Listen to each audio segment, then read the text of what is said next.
Today I am going to teach you organizational structures. So what is organizational structure?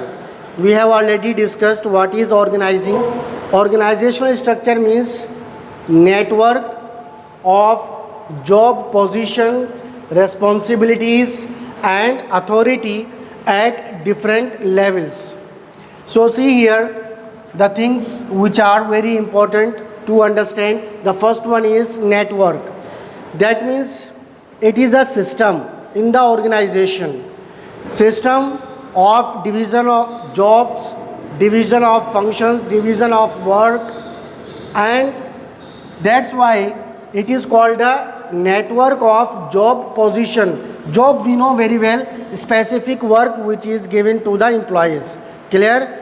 यानी इसका मतलब हुआ network क्या होता है? नेटवर्क एक सिस्टम है जिसके तहत या जिसके अंडर हम जितनी भी जॉब्स या वर्क या फंक्शन होते हैं उनको अलग अलग पोजीशन पे डिवाइड करते हैं या डिस्ट्रीब्यूट करते हैं.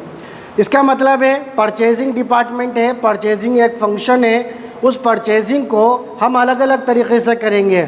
वहाँ पर परचेज मैनेजर भी होगा, सुपरवाइज़र भी होगा, मार्केटिंग वाला भी होगा, रिसर्च वाला भी होगा. तो इस तरीके से डिफरेंट पोजीशन होती हैं ऑर्गेनाइजेशन के अंदर. तो उनकी पोजीशंस दैट मीन्स उनकी पोस्ट एंड वन रेस्पॉन्सिबिलिटीज़, उनके क्या क्या कार्य होंगे, उनके क्या क्या काम होंगे, ये चीज़ भी इसके अंदर नोटिस की जाएगी. Next one authority. Authority means power to take decision. Authority means power to take decision. यानी जब हम उनको एक कोई पोस्ट दे रहे हैं, कोई पोजीशन दे रहे हैं, तो जाहिर बात है उनकी कुछ रेस्पॉन्सिबिलिटीज़ भी होंगी. और जब रेस्पॉन्सिबिलिटी तभी पूरी कर पाएंगे जब उनको कुछ अथॉरिटी हो. Clear? And it should be must और it should be at different levels. ये कहाँ होनी चाहिए? डिफरेंट लेवल्स पर. हम जानते हैं top level, middle level and supervisory level. So what is organizational structure? Network of job position, responsibilities and authority at different levels. Next one, span of management. What is the span of management? It refers to how many employees, यानी कितने employees और subordinates. इसका मतलब होता है छोटे employees जो किसी भी सुपरवाइज़र या किसी भी अथॉरिटी के अंडर वर्क करते हैं वो सब सबॉर्डिनेट्स कहलाते हैं. तो कितने एम्प्लॉइज़ और हाउ मेनी एम्प्लॉइज़ और subordinates can be managed by a manager effectively. This is very important one, effectively. Okay, is called span of management.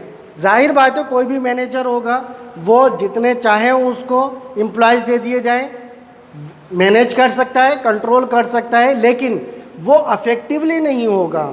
अगर आपको अफेक्टिवली मैनेज करना है तो यहाँ पर कुछ एक नंबर ऑफ एम्प्लॉइज़ होता है और सबऑर्डिनेट्स होता है जिसको आपको मैनेज करना होता है. जनरली कहा जाता है एक सुपरवाइज़र के अंडर में 8 एम्प्लॉइज़ होने चाहिए ताकि वो उनको अफेक्टिवली मैनेज और कंट्रोल कर सकें. Clear? So that was the organisational structure and span of management. Because ये भी एक इससे रिलेटेड टर्म है इसलिए मैंने यहाँ पर इसको डिस्कस किया. अब सवाल ये होता है जो टॉपिक है हमारा वो है ऑर्गेनाइजेशनल स्ट्रक्चर. तो ऑर्गेनाइजेशनल स्ट्रक्चर के 2 पार्ट होते हैं या ये 2 तरह का होता है. Number 1 functional structure and the second one is divisional structure. Clear?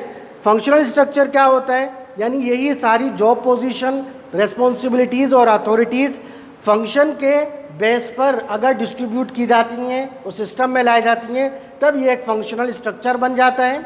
लेकिन जब आप एक से ज़्यादा प्रोडक्ट बना रहे हैं, आपकी ऑर्गेनाइजेशन बहुत बड़ी है, तब आप उसको डिवाइड करना पड़ेगा डिफरेंट यूनिट्स के अंदर. वो यूनिट्स फंक्शन के बेस पे भी हो सकती हैं और वो यूनिट्स प्रोडक्ट के बेसिस भी हो सकती हैं. इस तरह का स्ट्रक्चर डिविजनल स्ट्रक्चर कहलाता है. Hope you have understood.